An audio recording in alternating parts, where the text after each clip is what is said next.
বাহ, তোতা পাখিটা তো বেশ সুন্দর। আগে এইটাকে মেরে নিই। ও হে শিকারি, আমাকে মেরে কি লাভ? বড় জোর রান্না করে কয়েক টুকরো মাংস খেতে পারবে, তার চেয়ে বরং আমাকে এই রাজ্যের রাজার কাছে বিক্রি করে দিও, অনেক টাকা পাবে, তুমি বড়লোক হয়ে যাবে। তোমাকে নিয়ে আর রাজা কত দাম দিবে?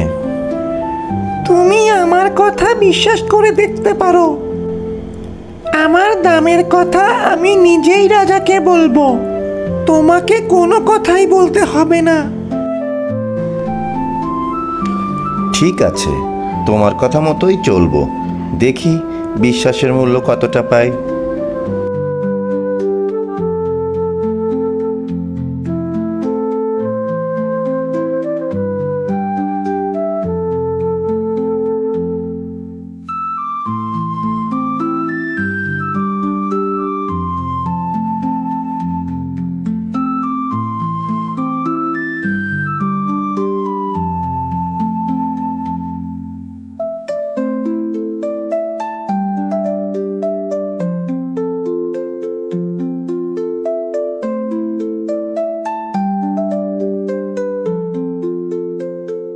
কে তুমি?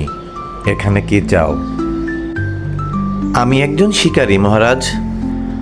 আমার পাখিটা কিছু বলতে চাই। ভারী সুন্দর পাখি তো। রাজদরবারের সবার তোতা পাখিটিকে পছন্দ হলো। এই পাখি আবার কি কথা বলতে পারে নাকি? দারুণ তো। এই পাখির দামের কথা এর কাছেই জিজ্ঞাসা করুন মহারাজ। এই পাখি, বলো তোমার মূল্য কত দিতে হবে? মহারাজ, আমার মূল্য 1,000 স্বর্ণমুদ্রা। এত টাকা দিয়ে তোমাকে নিয়ে আমার লাভ কি? মহারাজ, লাভ লোকসানের এখন তো কিছুই বুঝতে পারবেন না, আগে আমাকে কিনুন, তারপর না হয় লাভ লোকসানের কথা ভাবা যাবে। মহারাজ শিকারীকে 1,000 স্বর্ণমুদ্রা দিয়ে বিদায় দিলেন। মহারাজের নির্দেশে হীরামন তোতার জন্য একটি স্বর্ণের খাঁচা তৈরি করা হলো।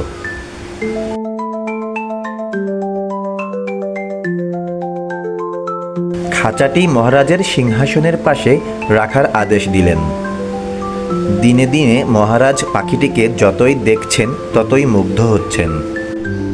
কারণ তোতাটি শুধু যে দেখতেই সুন্দর তা নয়, তার গুণও আছে অনেক।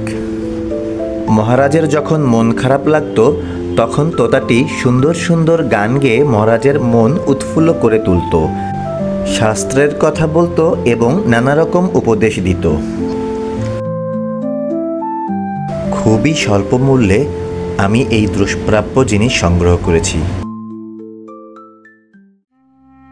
রাজার ছিল 4 রানী। রানীদের মনে একটুও সুখ নেই। থাকবে কি করে? এত বছর পার হয়ে গেল অথচ কোনো রানী সন্তানের মা হতে পারল না। এখন সারাদিনই হীরামন তোতাকে নিয়ে রাজার সময় কেটে যায়। রানীদের মনে হিংসা। এই তোতা পাখি রাজার সর্বনাশ ডেকে আনবে। একে তাড়াতে না পারলে মনে কোনো শান্তিই আসবে না। মনে মনে 4 রানী কুমতলব আটতে লাগলো। 5-6 দিনের জন্য মহারাজ জঙ্গলে শিকারে বের হয়েছে। এই সুযোগ হাতছাড়া করা যাবে না। যুক্তি করে 4 রানী হীরামন তোতার খাঁচার কাছে গেল। হীরামন তোতা 4 রানীদের একসাথে দেখে সৃষ্টিকর্তার গুণকীর্তন করতে লাগলো। রানীরা পাখির মুখে সৃষ্টিকর্তার গুণকীর্তন শুনে বিভোর হয়ে পড়লেন। হীরামনকে মারার কথা বেমালুম ভুলে গেলেন। সেদিন আর হীরামনকে তাড়াতে পারলেন না। আগামী কালকে হীরামনকে তাড়াতে হবে অথবা মেরে ফেলতে হবে। কাল আর হীরামনের মধুর স্বর শুনে কিছুতেই স্থির লক্ষ্য থেকে দূরে সরে যাওয়া যাবে না। পরদিন আবার উপস্থিত হলো হীরামনের সোনার খাঁচার সামনে। আচ্ছা হীরামন, মহারাজ তো তোমার প্রশংসায় পঞ্চমুখ। তিনি বলেন তোমার মতো বুদ্ধিমান আর একটিও নেই। তা বলো তো হীরামন, আমাদের মধ্যে কে বেশি সুন্দরী আর কে বেশি কুৎসিত? বুদ্ধিমান হীরামন রানীদের কুমতলব বুঝতে পেরে বলল, এই খাঁচার ভিতর থেকে তোমাদের দেখে কি বলি বলো তো? খাঁচা থেকে তোমাদের মুখ ভালো করে দেখতে পাচ্ছি না। এক কাজ করো, খাঁচার মুখটা খুলে দাও, আমি বাইরে বেরিয়ে তোমাদের ভালোভাবে দেখে বলে দেব কে বেশি সুন্দরী আর কে বেশি কুৎসিত। ঠিক আছে হীরামন, তাই হবে। এই বলে চার রানী ঘরের সমস্ত জানালা দরজা বন্ধ করে দিয়ে খাঁচার দরজা খুলে দিলেন। হীরামন খাঁচার বাইরে বেরিয়ে দেয়ালের মাথায় ছোট্ট একটা ছিদ্র দেখে মনে মনে আশ্বস্ত হয়ে ভাবল, দরজা জানালা বন্ধ করে কি হবে, আমি আমার পালাবার পথ পেয়ে গেছি। এবার বলো তো হীরামন, আমাদের মাঝে কে বেশি সুন্দরী আর কে বেশি কুৎসিত? ওগো চার রানী, গর্ব করার মতো তোমাদের কারোরই সেই রূপ নেই। মহারাজ তোমাদের অনুগ্রহ করে গ্রহণ করেছে। রূপ যদি দেখতে হয় চলে যাও 7 সমুদ্র 13 নদী পেরিয়ে সেই রাজ্যে। তার রূপের সুখ্যাতি কে না জানে। তোমরা তার পায়ের যোগ্য নও। তবে রে, হীরামনকে রানীরা যখনই ধরতে গেল, হীরামন ফুরুত করে পালিয়ে গেল। মহারাজ শিকার শেষে প্রাসাদে ফিরে হীরামনকে দেখতে না পেয়ে মাথায় হাত দিয়ে বসে পড়লেন।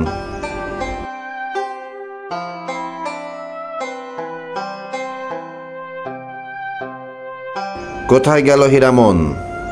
প্রহরী, চাকর বাকরদের ধরে আনো।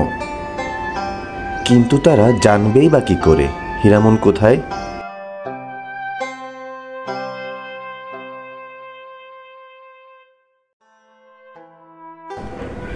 হীরামন কোথায়?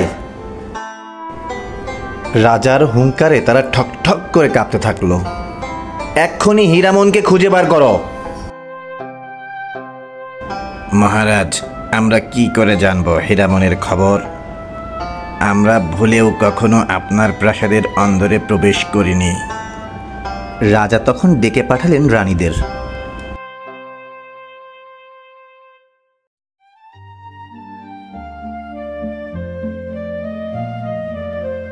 তারা হীরামন নেই শুনে আকাশ থেকে পড়ল। হায় হায় রে, হীরামন কোথায় গেল রে? রাজা সারাক্ষণ শুধু হীরামনকে নিয়ে চিন্তা করতে লাগলো। মন্ত্রীদের মাথায় হাত পড়ে গেল। মহারাজ এমন উদাসীন হয়ে পড়লে রাজকার্য দেখাশোনা করবে কে?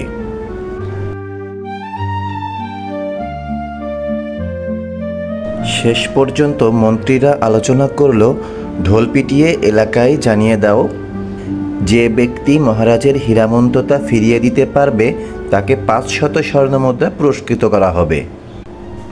এদিকে হীরামন্ততা মন্ত্রীদের ঘোষণার কথা জানতে পারল।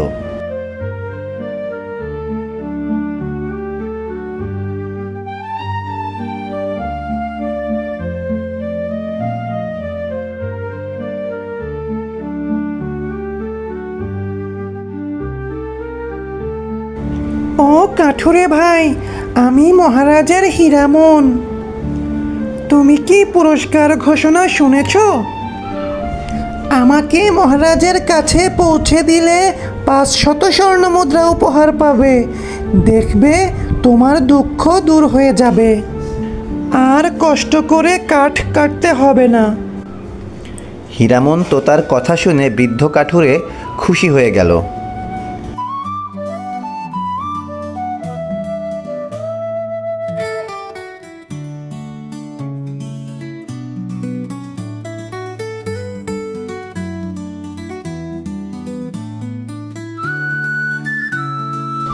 মহারাজ, এই তো আপনার হীরামন। মহারাজ তার হারানো হীরামনকে ফিরে পেয়ে আনন্দে আত্মহারা হয়ে গেলেন। বৃদ্ধ কাঠুরেকে প্রতিশ্রুতি মতো পুরস্কার দিয়ে বিদায় করলেন।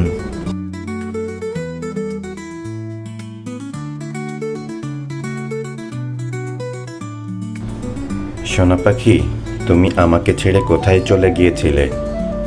হীরামন্ততা তখন মহারাজের 4 রানীর কুমতলবের কথা বলল। আরও বলল, মহারাজ, আপনার ওই 4 রানী আসলে মানবী নয়, রাক্ষসী। মন্ত্র বলে আপনার সর্বনাশ করার জন্য ওরা মানবীর রূপ ধারণ করেছে। হীরামন্ততার কথা শুনে মহারাজ শঙ্কিত হয়ে উঠলেন। মনে মনে ভাবলেন, হীরামন্ততা মিথ্যা বলতে পারে না। সঙ্গে সঙ্গে মহারাজ 4 রানীকে বাড়ি থেকে বের করে দিলেন এবং বনবাসে পাঠিয়ে দিলেন।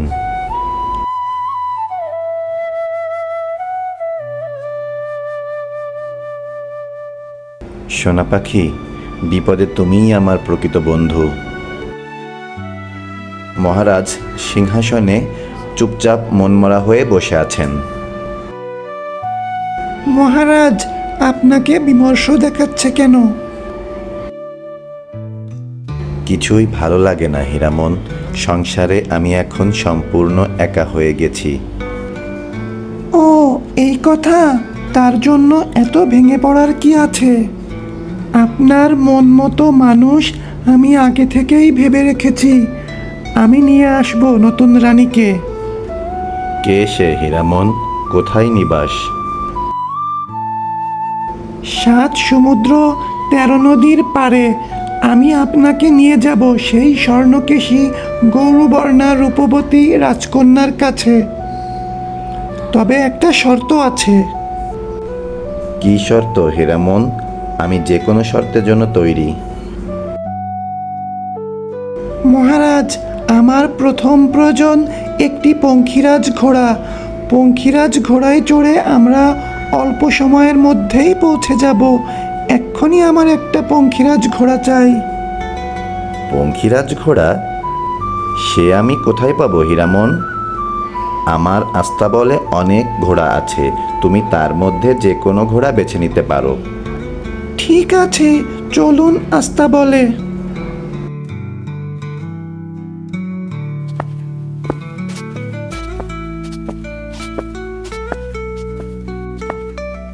মহারাজ, এই ঘোড়ায় করেই আমার যেতে হবে। পঙ্খিরাজ এই একটাই আস্তাবলে আছে।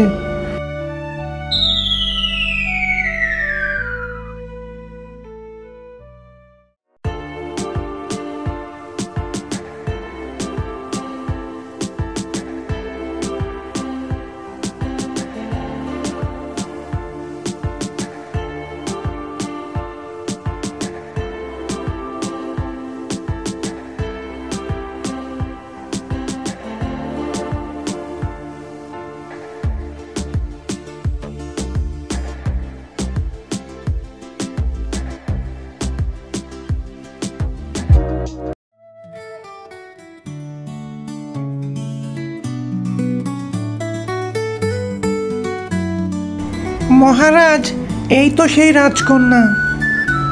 কে আপনি? আমি ফুলদ্বীপের রাজা। আমি এসেছি তোমাকে নিয়ে যাওয়ার জন্য। তুমি কি আমার সাথে যাবে আমার রাজপ্রাসাদে? রাজকন্যা, আমি তোমার জন্য ফুলদ্বীপের রাজাকে এনেছি। মহারাজই তোমার জন্য উপযুক্ত। তুমি ইচ্ছে করলে মহারাজের সাথে যেতে পারো।